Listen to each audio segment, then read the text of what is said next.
英語聞き流し10分間、名作リスニング、英語テキストと MP3 ダウンロード、その他の物語は、ホームページよりご利用いただけます。88thpp.com 88thpp.com The Ugly Duckling. It was so beautiful in the country. It was the summertime. The wheat fields were golden, the oats were green, and the hay stood in great stacks in the green meadows.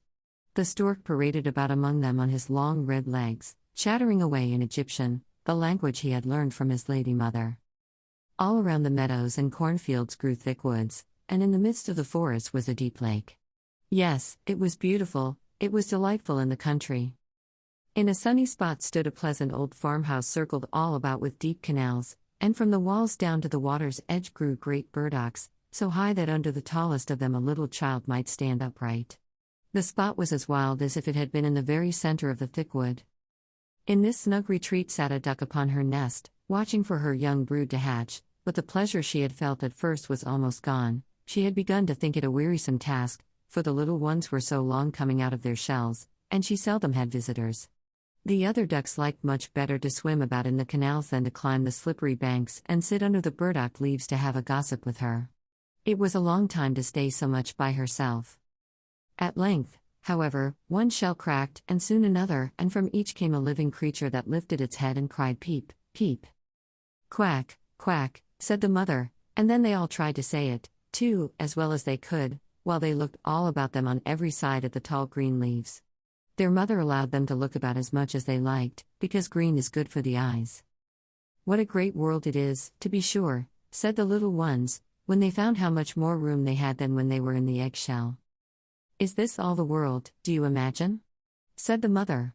Wait till you have seen the garden. Far beyond that it stretches down to the pastor's field, though I have never ventured to such a distance. Are you all out? She continued, rising to look. No, not all. The largest egg lies there yet, I declare. I wonder how long this business is to last. I'm really beginning to be tired of it, but for all that she sat down again. Well, and how are you today? Quacked an old duck who came to pay her a visit. There's one egg that takes a deal of hatching. The shell is hard and will not break, said the fond mother, who sat still upon her nest. But just look at the others. Have I not a pretty family? Are they not the prettiest little ducklings you ever saw? They are the image of their father, the good-for-naught. He never comes to see me. Let me see the egg that will not break, said the old duck. I've no doubt it's a guinea fowl's egg. The same thing happened to me once, and a deal of trouble it gave me, for the young ones are afraid of the water. I quacked and clucked, but all to no purpose. Let me take a look at it. Yes, I am right, it's a guinea fowl, upon my word. So take my advice and leave it where it is. Come to the water and teach the other children to swim. I think I will sit a little while longer, said the mother. I have sat so long, a day or two more won't matter. Very well, please yourself, said the old duck, rising, and she went away. At last the great egg broke, and the latest bird cried peep, peep, as he crept forth from the shell. How big and ugly he was! The mother duck stared at him and did not know what to think. Really, she said, this is an enormous duckling, and it is not at all like any of the others. I wonder if he will turn out to be a guinea fowl. Well, we shall see when we get to the water, for into the water he must go, even if I have to push him in myself. On the next day the weather was delightful. The sun shone brightly on the green burdock leaves, and the mother duck took her whole family down to the water and jumped in with a splash. Quack, quack, cried she, and one after another the little ducklings jumped in. The water closed over their heads, but they came up again in an instant and swam about quite prettily, with their legs paddling under them as easily as possible. Their legs went of their own accord, and the ugly gray coat was also in the water, swimming with them. Oh, said the mother, that is not a guinea fowl. See how well he uses his legs, and how erect he holds himself. He is my own child, and he is not so very ugly after all, if you look at him properly. Quack, quack. Come with me now. I will take you into grand society and introduce you to the farmyard, but you must keep close to me or you may be trodden upon, and, above all, beware of the cat. When they reached the farmyard, there was a wretched riot going on. two families were fighting for an eel's head, which, after all, was carried off by the cat. "See, children, that is the way of the world," said the mother duck, wetting her beak, for she would have liked the eel's head herself. "Come, now, use your legs, and let me see how well you can behave. You must bow your heads prettily to that old duck yonder. She is the highest born of them all and has Spanish blood, therefore she is well off. Don't you see she has a red rag tied to her leg, which is something very grand and a great honor for a duck? It shows that everyone is anxious not to lose her, and that she is to be noticed by both man and beast. Come, now, don't turn in your toes." A well-bred duckling spreads his feet wide apart, just like his father and mother, in this way. "Now bend your necks and say quack." The ducklings did as they were bade, but the other ducks stared and said, "Look, here comes another brood, as if there were not enough of us already. And bless me, what a queer-looking object one of them is, we don't want him here." And then one flew out and bit him in the neck. "Let him alone," said the mother, "he is not doing any harm." "Yes, but he is so big and ugly. He's a perfect fright," said the spiteful duck, "and therefore he must be turned out. A little biting will do him good." "The others are very pretty children," said the old duck with a rag on her leg, "all but that one. I wish his mother could smooth him up a bit, he is really ill-favored." "That is impossible, your grace," replied the mother.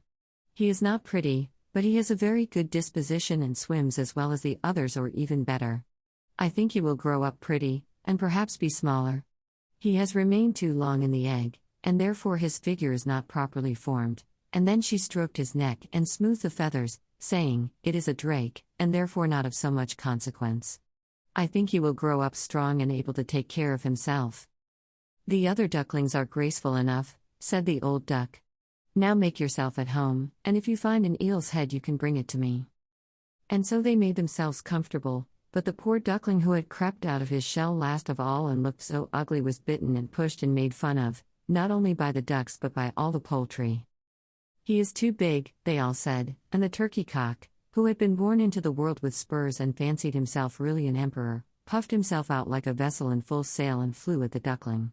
He became quite red in the head with passion, so that the poor little thing did not know where to go, and was quite miserable because he was so ugly as to be laughed at by the whole farmyard. So it went on from day to day. It got worse and worse. The poor duckling was driven about by every one. Even his brothers and sisters were unkind to him and would say, "Ah, you ugly creature, I wish the cat would get you," and his mother had been heard to say she wished he had never been born. The ducks pecked him, the chickens beat him, and the girl who fed the poultry pushed him with her feet. So at last he ran away, frightening the little birds in the hedge as he flew over the palings. "They are afraid because I am so ugly," he said. So he flew still farther, until he came out on a large moor inhabited by wild ducks. Here he remained the whole night, feeling very sorrowful. In the morning, when the wild ducks rose in the air, they stared at their new comrade. "What sort of a duck are you?" they all said, coming round him.